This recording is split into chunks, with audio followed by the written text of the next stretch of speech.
Hey, what's up, everybody? I don't usually make videos late at night after I'm home from work, but I was actually sitting on the other side of this wall playing games with my kids, and my phone was blowing up. And it was like ding, ding, ding. And I was like, man, I was about to put my phone away, and I was just like, I wonder what's going on. And well, I'm in a Signal chat that's filled with a bunch of abolitionists and some other threads. And on X, Kristen Hawkins, the leader. I think she's probably about my age or so. She's the longtime leader of the pro-life group, Students for Life of America. It's like a group for college kids. Um, I don't know. There's probably lots of really decent people that are actually registered and connected with Students for Life of America, but they are a pro-life organization and they follow a pro-life leader who's like on the ladder in the pro-life movement. And Kristen Hawkins is hardcore committed to anti-abolitionism, and she has been from as long as I've known her.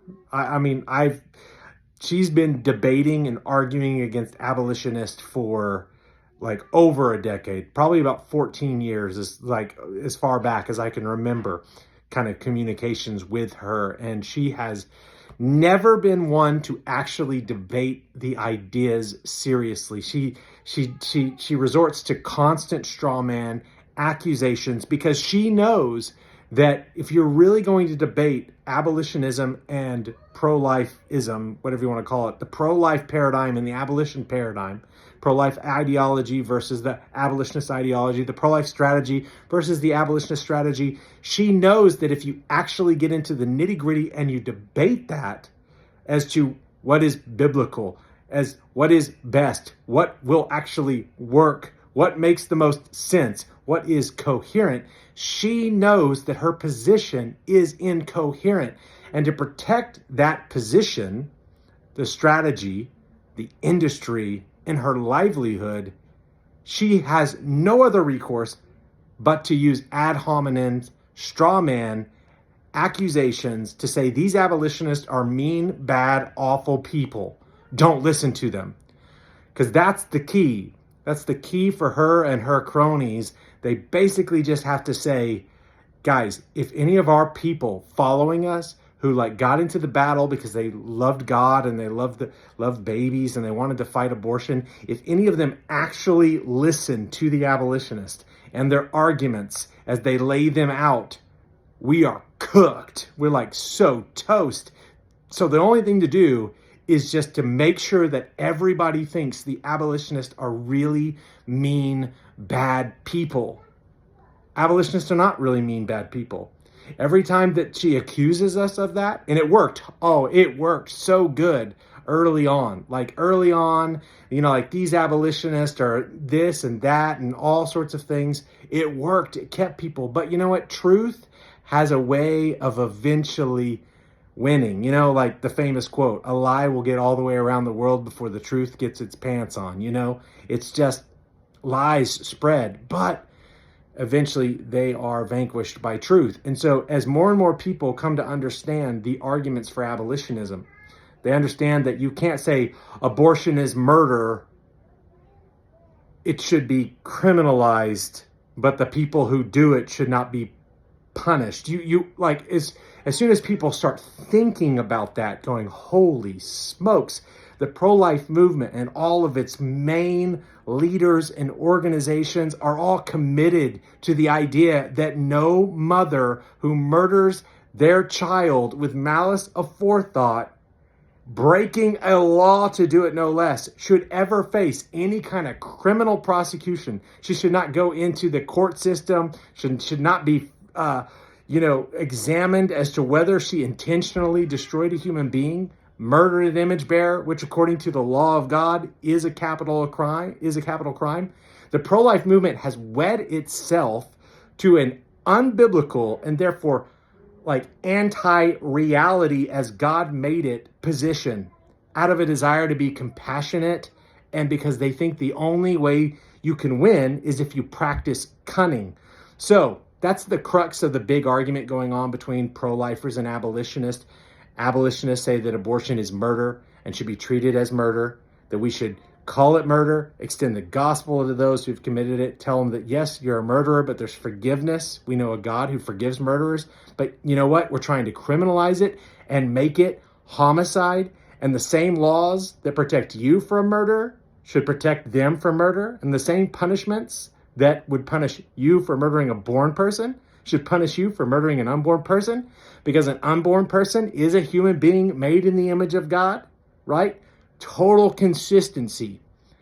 It's scary to the pro-lifers. They have doubled, tripled, quadrupled down on the idea that no mother should ever murder who murders their child should ever be punished. And it's a ticking time bomb until that philosophical, social commitment eats that movement alive. So what's going on right now is the pro-life movement is in its death throes. The abolitionist movement is growing. People are no longer fooled by the accusation that we're a bunch of meanies. They go, oh my gosh, you know what really is happening here? Kristan Mercer Hawkins is trying to defend a vacuous view and has no recourse to reason or the Bible or anything sound, logical, or rational. So she has to resort, like so many other pro-life leaders, to actually name calling, accusing us of calling them names, accusing us of being mean, accusing us of lying. That's the lie. Like, tell everybody these abolitionists are nasty, bad people so that our people don't listen to them. Problem is, people are listening. You can go to the Abolitionist Rising YouTube channel and you can watch hundreds of hours. You can I'm talking to hundreds of people. And one of the main characteristics of the comments on all my videos is, I like that you speak the truth in love. I like that you tell people the truth and you do it with kindness and honesty. And you're never practicing cunning. That's why we're growing. That's why we're doing well. That's why we're seeing so many lives changed, so many people get on board in the battle against abortion, embracing an abolitionist position. So here's what I want to do.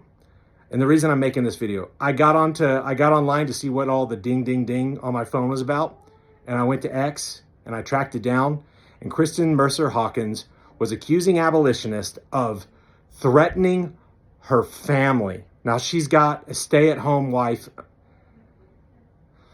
Shouldn't have said that. That's mean. She's got a stay-at-home. Sorry, people are going to be like, but you were just mean there. That was an honest mistake.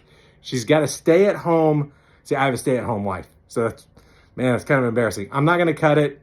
It was a mistake. She's got a stay-at-home husband who homeschools her kids. I don't know if that's... I searched all over the place to see who was attacking her and her family. But I think it may have something to do with that, because recently there was a short where she was standing up as a feminist, arguing against someone who was arguing against her. Someone on a college campus said, where are your, something like, why aren't you at home raising your kids? Some pro-abort saying that.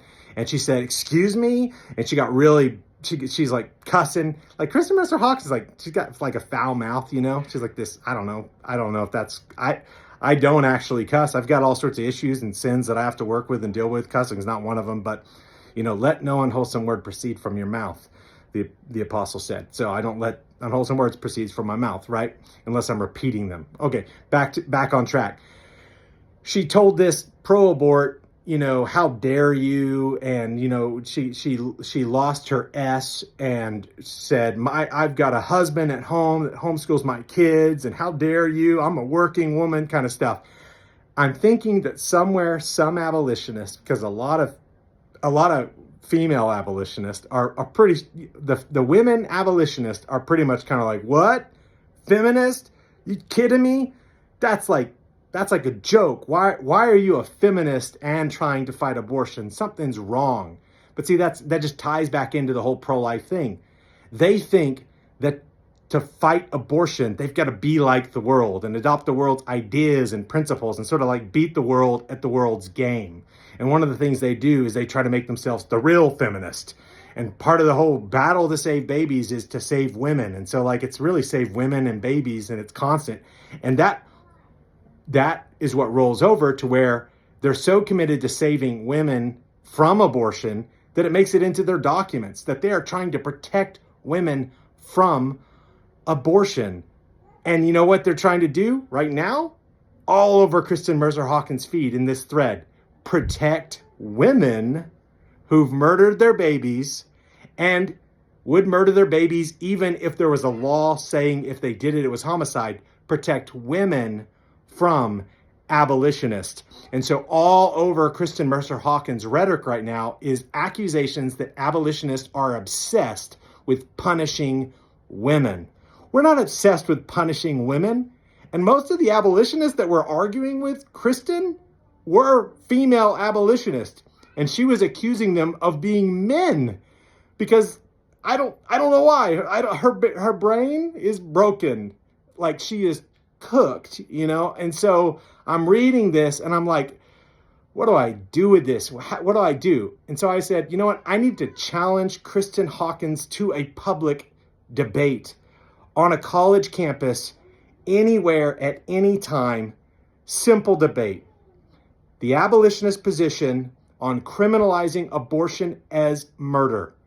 I will argue that yes, abortion should be criminalized, and in a just society, we should pass a law that takes the laws against murder and applies them 100% equally to born people and unborn people. That equal justice under the law is established for all human beings. I will argue in the affirmative and say, yes, if a mother breaks the law and commits the act of abortion with malice aforethought, takes the life of the child within her womb, she should be tried in a court of law and punished for murder, in the same way that a mother who murders her toddler is punished. I'm not scared of that view. I don't think that view is harsh. I think that view is sound, biblical, and necessary if you're ever going to protect any babies from abortion. Because the abortionists are just providing the pills. The abortionists are providing the weapons, right? They're doing the deed. But mothers and fathers, people are bringing their babies to them to be murdered. It's child sacrifice. And you can't get rid of child sacrifice without calling people to account for killing their children. This is bad. Don't do it. But if you do it, we'll protect you from those bad, nasty, awful abolitionists. So I want to challenge her. I want to say, let's debate. I will debate that abortion should be criminalized. The laws against murder should be applied equally to all people, and we should have equal justice under the law, and that is key to abolishing abortion. Kristan Mercer Hawkins, she can debate against that and say that abortion is bad, that she's pro-life, that she wants equal protection without equal justice. She wants to try to ban abortion without holding any woman anywhere accountable for killing her child. Because the pro-choice movement, which has to think this is hilarious, is out there shouting their abortion and having abortion after abortion after abortion. And I talk to them actually out there on the street and they'll tell me, yes, it's a human. Yes, I murdered them. What's the big deal? It's legal, etc., etc. Kristan Mercer Hawkins is protecting them and lying about them, saying that they're victims, saying that they need to be protected from abortion and protected from the big bad abolitionist. No, they're guilty. That's the problem. And that's what abolitionists are trying to solve. So this is me with my, stepping away from my kids, with my, ready to go to bed look, holding my phone up with my hand saying, I would love to challenge Kristan Hawkins in a debate. It will be kind. It will be well ordered. It will be run smoothly. You can be moderated entirely by pro-lifers and entirely your choice of venue, set by your rules. I just want to debate whether or not the abolitionist or pro-life position on the issue of equal justice under the law is or is not biblical, best, and necessary for abolishing abortion. Because these pro-lifers are running around saying they can abolish abortion without making it homicide. And that is insane. So that's my official request for a debate. And I do not think it's valid to say the reason I'm not debating Russell is he's mean. I'm not mean. I'm not, and I won't be mean. I will treat you with the kindness and respect that you deserve as a human being made in the image of God. But your views, well, I'll attack your views because your views are unbiblical, hot, gay garbage. Okay? And that's one last thing I want to say in this video. Attacking a person's views, their propositions, pointing out that what they say is illogical and unsound, against reason and against the word of God, is not attacking them, and it's not attacking their children. But if you can't argue against them and you want to accuse them of attacking you, because that's what worldly minded people who hate the truth and run from it do, well, by all means, tell everybody how mean I am. But really, we all know. You're just saying that because you know that your view cannot be defended otherwise. Let's debate. Let's get it going. Contact me.